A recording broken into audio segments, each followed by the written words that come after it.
Maharashtra silver ரிஃபைனர்ஸ் association தலைவர் பேசுகிறேன்.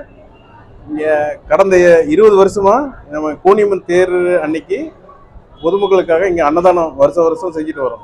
20 வருஷமாக கடந்த 20 வருஷமாக அன்னதானம் பண்ணிட்டு வரோம். இங்கே பொதுமக்கள் வெளியூர்லேருந்து வர்றவங்க எல்லாரும் இங்கே வருஷம் அன்னதானம் பண்ணுறாங்கன்னு தெரிஞ்சு இங்கே சாப்பிட்றதுக்கு இங்கே வர்றாங்க. அதாவது சாம்பார், ரசம், பொரியல், ரெகுலர் மீல்ஸ், நல்ல வடை பாயாசத்தோட மீல்ஸ் இங்கே இது பண்ணுறோம், அர்ப்பணிக்கிறோம். கிட்டத்தட்ட ஒரு 3500 பேர் வருஷம் இங்கே வந்து சாப்பிட்டு போவாங்க.